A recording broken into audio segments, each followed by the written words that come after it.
So today, December 2nd, Saturday. Yesterday, there was a meeting ceremony between the newly arrival yogi and also meditation teacher. So yesterday ceremony is not to be called opening ceremony because the center is open all year round. So yesterday's ceremony should be called the meeting ceremony, where the yogis and the meditation teachers meet, rather than opening ceremony. So from 1st of December till end of January, for 60 days, yogis from many countries come here for practice, and also with the arrangement of Dhamma Foundation, there are yogis coming here for practice. So today Sayadaw will explain firstly on Chatura Rakha Bhavana, full guardian meditation. So for those of you who have not heard about the full guardian meditation, will get to learn about this Chatura Rakha Bhavana. And for those who have already heard before, will also get to listen to the full guardian meditation so that they will understand better. So the topic is Chatura Rakha Bhavana, meaning full kinds of guardian meditation, or full kinds of protection. So one has to practice this Chatura Rakha Bhavana so that there will be protection, safety and security. Just as when people do important things in the worldly life, they need to do the work free from danger, in safety, so they need some kind of protection so that they will be able to carry out their task successfully. So here, yogis are here to practice Satipatthana meditation. It is most important work. It is most important work to practice the teaching of the Buddha. So that's why the yogis need protection, so that they will be able to carry out the practice successfully. So practicing the full guardian meditation is also to maintain the custom that is also practiced in the past, so that yogis will be able to practice without any disturbances, without any danger, successfully.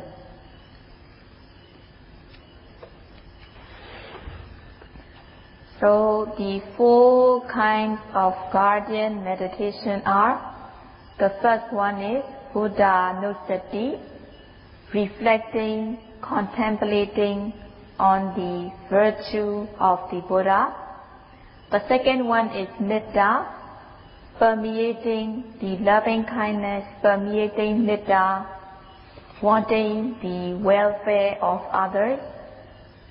And number 3 is Asubha Bhavana, contemplation on the foulness of the body. In order to beautify one's life, one has to contemplate on the foulness of the body. And number 4 is Maranasati, contemplating on death. So in the worldly life, when the important personnel have guard or protection, it is the material guard or material protection they have. But the Four Guardian meditation is the spiritual protection. It is called Arakha because it can prevent the mind away from hindrances and also danger. That's why they are called Arakha. So at the time of practice, at times the yogi may come across frightening things, or at times there may be aversion or anger, and at times the yogi may see beautiful things like a dream. So when the yogi sees such things, if the yogi has not practiced Caturaraka Bhavana, Four Guardian meditation, then yogi may have fear. So by practicing Caturaraka Bhavana, one is protecting so that one will be able to practice without any danger, without any hindrances, or without difficulties.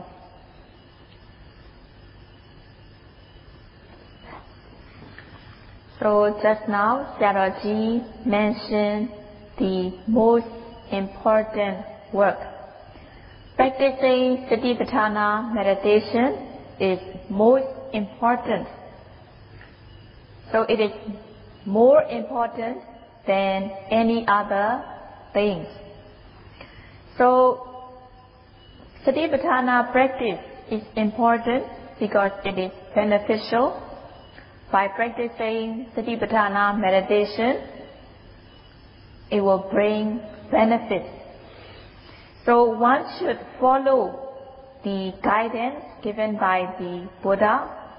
Buddha had guided in a very accurate way what should be performed, what should be followed, and Buddha also guided accurately what should be refrained. What should be refrained is the misconduct by body, speech, and mind. So one should refrain from physical, verbal, mental misbehavior.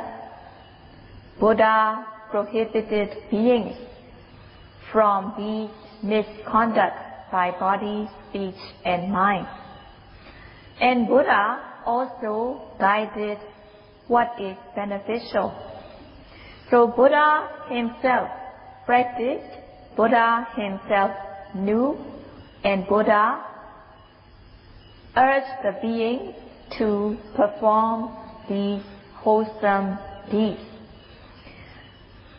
Because Buddha had compassion towards the beings, and Buddha wanted every being to follow and to perform what is good. And with compassion, Buddha did not want the being to do the misconduct. Out of compassion, Buddha prohibited, or Buddha set discipline so that beings will stay away, beings will refrain from misconduct. So Buddha set the discipline not to suppress the beings, but it is because Buddha wanted beings to be good.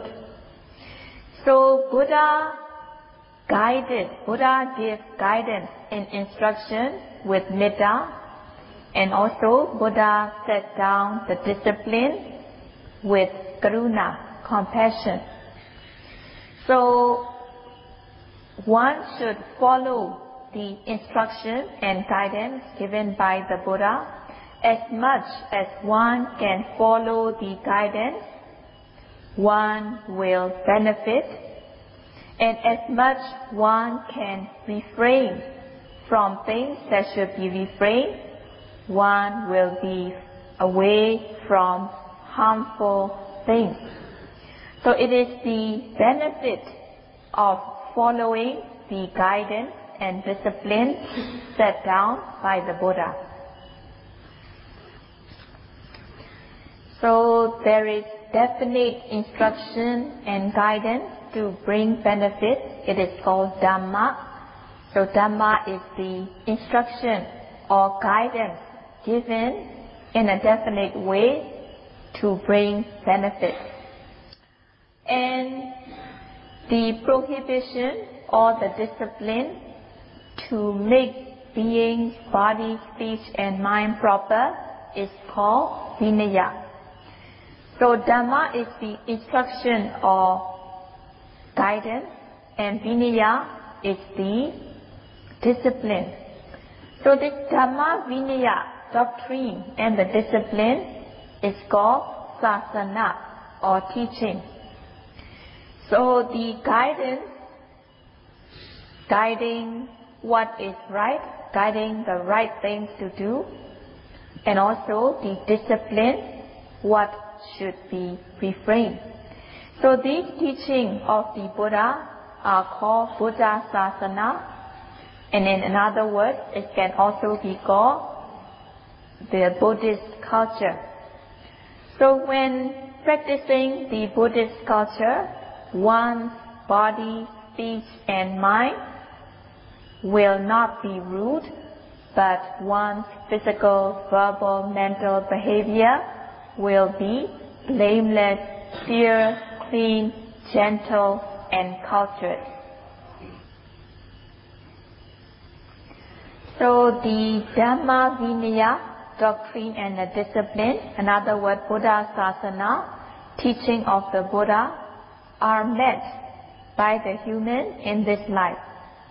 So in order to be worthy of meeting the Buddha Sasana as a human being, one needs to practice the 3 trainings: Sila training, morality training, Samadhi training, concentration training, and Panya training, wisdom training. So in order to be worthy of meeting the Buddha Sasana, one should practice these 3 trainings to a completion level. So what it means that one should have control or restraint so that one's body and speech will be blameless, faultless. One should guard and protect one's mind. One should prevent and guard one's mind with mindfulness, and one should also practice in order to gain wisdom and knowledge. So among the 3 trainings, the first one is morality. So as a lay person observing 5 precepts, it is the basic. So by observing the 5 precepts, it is quite good. And also observing Ajiva Tamaka Sila, having right livelihood as the 8th precept, it is quite good already. But staying in a meditation center like this, the basic precept is 8. 8 precepts is the basic in a meditation center. So what are the 8 precepts? Is that among the 5 precepts, the third one, Kamesu Micchācara, refraining from sexual misconduct. So this third precept is replaced by Apramasariya, refraining from sexual intercourse. So in the 8th precept, the third one of the 5 precepts is replaced by Apramasariya. So in the 5 precepts, the third one is refraining from sexual misconduct, refraining from having sexual misconduct with someone who is not one's own spouse. But in the eighth precept, the third one is Abhramatariya. So it means that one should refrain from having sexual intercourse, or one should refrain from having sex even with one's own spouse. So it is more noble to observe Abhramatariya precept. So the sixth precept in the eighth precept is refraining from taking food in improper times, and also refraining from dancing, singing, beautifying. It is the seventh precept. And the eighth one is to refrain from staying at high and luxurious beds and seats. So by keeping these eight precepts, so that the precepts will not be broken or withered, so by doing that, one is said to be fulfilling sila or morality. So by observing the eight precepts, one's body and speech is controlled. So one is said to be fulfilling the morality training. So for monks, there are rules of conduct. There are rules which the monk should follow and refrain from. As long as the monk is following the rules, his body and speech will be pure and clean. Even if the monk has committed the offense, if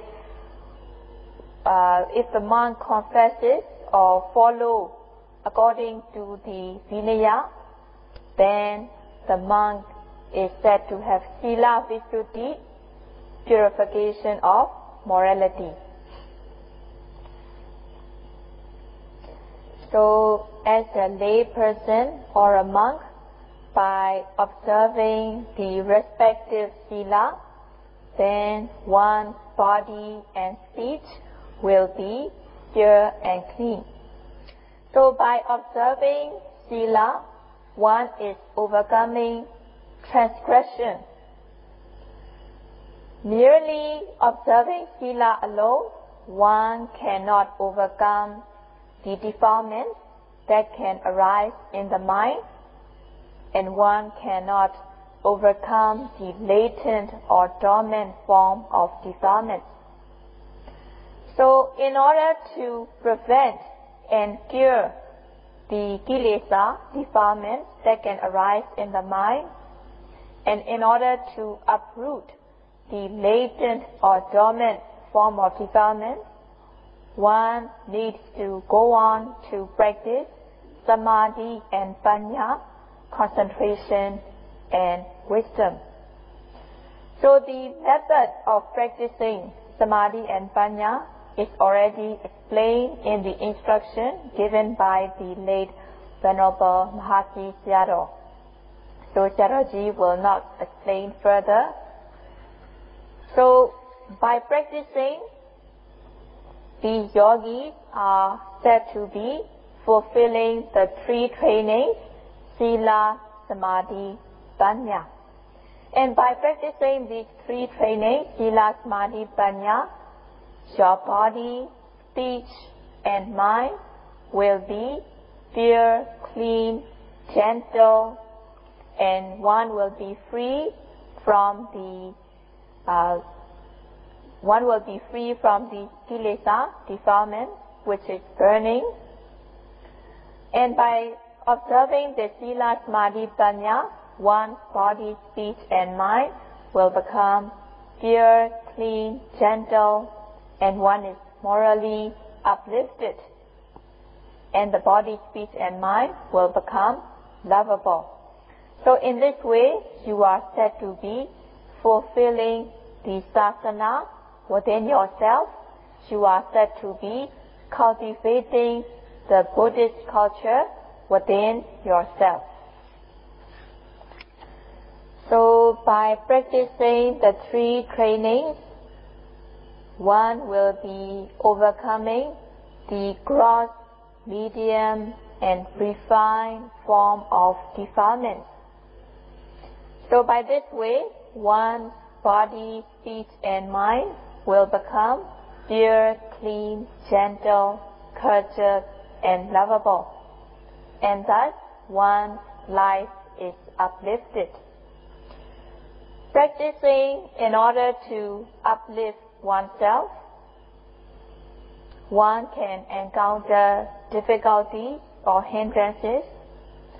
In order to overcome the hindrances, in order to be away, in order to be free from these disturbances, one needs to practice Catura Rakha Bhavana, full guardian meditation. So among the Catura Rakha Bhavana, the first one is Buddha Nusati, reflecting or contemplating on the virtues of the Buddha. So one can contemplate any one of the virtues of the Buddha. Buddha himself taught that if someone is afraid, if someone is cheerful or having good flesh, one can reflect on the virtues of the Buddha. If one does not want to reflect on the virtues of the Buddha, one can reflect the virtues of the Dhamma. So Dhamma has this ability of, when someone hears the Dhamma, even by hearing, one is free from the mental distress. So just by hearing, one becomes happy and free from this burning in the mind. And also, practicing the Dhamma can uplift a person's life. And one can also reflect on the benefit of Satipatthana practice, that Satipatthana practice has benefits such as purification of the mind and so on.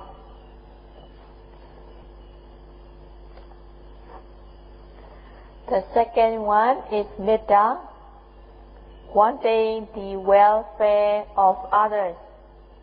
Having consideration towards others, one wants other beings to be well, happy and comfortable. So one should have this metta, loving kindness towards other beings all the time. If one associates with others with patience, forgiveness and sacrifice, good mental state will be developed. So this kind of mental state is needed in yogis, also meditation teachers, and also volunteers. So anyone in the field of Dhamma should have this metta, loving kindness towards others. So yogis are meeting with each other, and also every day yogi will be meeting with the meditation teacher. So when associating between yogi or meditation teacher or with anyone,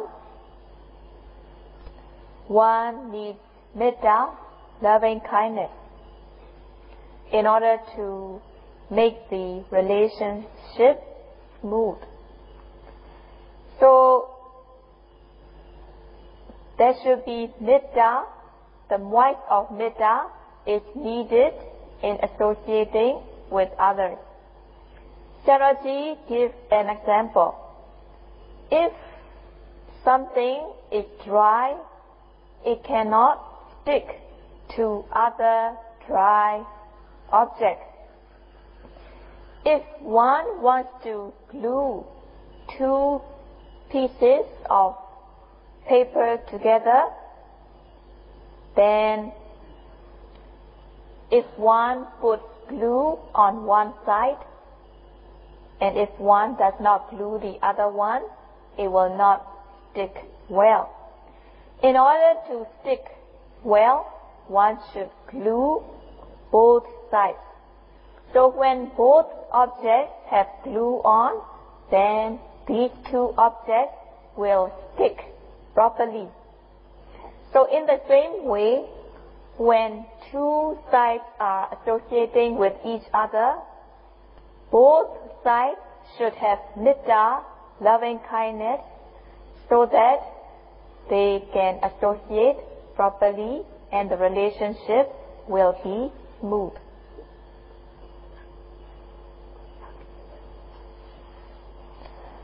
So if one does not have metta, it is difficult to associate with others. Lack of metta, there will not be patience, there will not be forgiveness, let alone sacrifice. So while the yogis are here, Sayadaw asks yogis to be patient with each other, to have metta towards others. And one should have the intention that I will be patient with others. So if one has this kind of intention that I will be patient with others, then associating with others will be easy and smooth. That's why metta might or might of metta is very important in associating with others. So there are metta in three forms. Metta in the mental, metta expressed in the metta mentally, and also metta expressed verbally, metta expressed in the form of bodily action. So there are three forms of metta. Metta in the form of mental action, metta in the form of verbal action, metta in the form of bodily action. So we send metta to others, such as may they be free from enmity, may they be free from physical suffering, may they be free from mental suffering, may they be able to take care of themselves comfortably. So among these four, may they be free from enmity is the main point. So enmity means there are two kinds of enmity, the internal enemy and the external enemy. So it is more important to be free from internal enemies. So internal enemies are the ones which have been torturing the person internally, which are greed, craving, selfishness, anger, aversion, delusion, conceit, envy, and jealousy. So these things are torturing the person internally.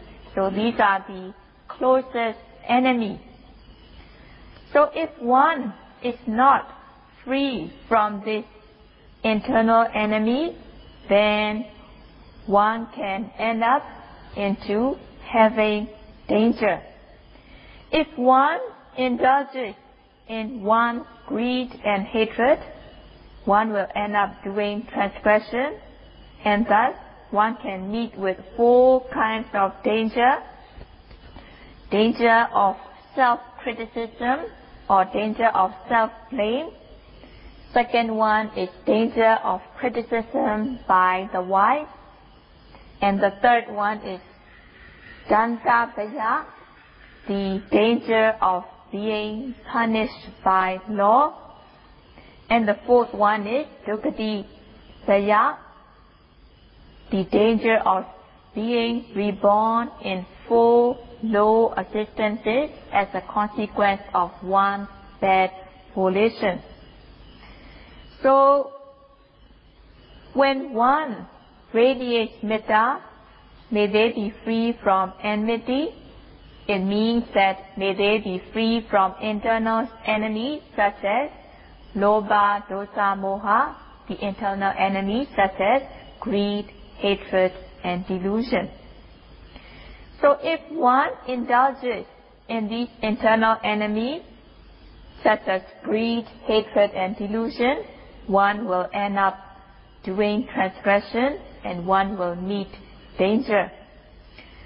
So being free from internal enmity, one will be happy and well physically and mentally. So one should send metta to others, may they be free from enmity and so on. But sending metta mentally is not enough. One should also express metta in the form of verbal action. When one talks with others, one should talk pleasantly. So this is metta in the form of verbal action. And also, metta should be expressed bodily. So, whoever you are associating with fellow yogi or with the meditation teacher or anyone, one should express metta not only mentally but also verbally and bodily. So if one is able to express metta not only in the mind but also by body and speech, then there will be a happy Dhamma family. So when dealing with others, one should express metta mentally, verbally, and also physically. So in this way, there will be mutual metta among each other, and they will become good Dhamma friends. So when dealing with others, in order to have metta, one should be able to look at the lovable side of others. So there can be weaknesses in others, but one should overlook, one should ignore the weakness or bad side of others, but one should only look at the pleasant or lovable point, lovable side of others. So one should be able to look at the lovable side of others so that metta will develop automatically towards others. By developing metta towards others, there will be patience, forgiveness, sacrifice towards others, so that the 60 days retreat will be smooth, convenient, and pleasant. So practicing Satipatthana meditation is to purify the mind so that the mind will become beautiful. So by practicing Satipatthana meditation, one's mind will be pure, clean, and also the mind will become beautiful. If the mind is beautiful, the person will also become beautiful. In this way, one's mind as well as the body will become beautiful by practicing. So in order to beautify oneself, one should look into the ugliness. When we say one should look into ugliness, it doesn't mean you should look at others, but you should look into yourself. In your body, it consists of body hair, head hair, body hair, fingernails, toenails, teeth, skin, and so on. So, if one looks at these part by part, segment by segment, there is nothing that is beautiful, but it is loathsome. So one should contemplate on the loathsomeness or foulness of the body parts. So contemplation on this loathsomeness of the body parts, the benefit is that during the practice, when one develops concentration, one can see objects or beautiful objects of the opposite sex. If that happens, one will not be disturbed by the sight of other opposite sex. So one should contemplate Asubha Bhavana, one should contemplate on loathsomeness of the body. So most of the beings think highly of themselves. They have high esteem of themselves, and they have attachment in themselves. So this kind of attachment, this kind of high esteem in oneself is very firm and difficult to be overcome. So in order to lessen one's own high esteem of oneself, one should not look at oneself as a whole, but one should look separately, part by part, so that one will not have high esteem on oneself. If one doesn't have high esteem on oneself, one will not have high esteem on others. However beautiful, however pleasant other may seem, by practicing Asubha Bhavana, one will not think highly of it. One will not get distracted or disturbed by the sight of beautiful objects or other objects of opposite sex. So the last one is Marana Sati, contemplating on death. So in order to gain the deathless state, one should contemplate on death. So the worldly pleasure is the kind of pleasure that is relating to old age, disease, and death. There are two kinds of happiness. The happiness that is relating to death, and the happiness that has nothing to do with death, or the happiness that is deathless. If one is to die again and again, it is not good. So in order to gain deathlessness, one should contemplate on death. So, during the practice, yogi can come up with unpleasant sensations such as pain and ache. The benefit of reflecting on that is that when yogi encounters unpleasant sensation, yogi has the courage to assert effort in the practice.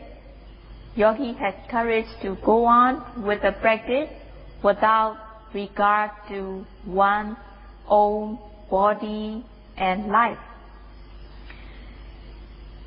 So one will be able to practice further so that one will gain the genuine happiness which is deathless. One will be able to give priority to practice in order to gain deathlessness.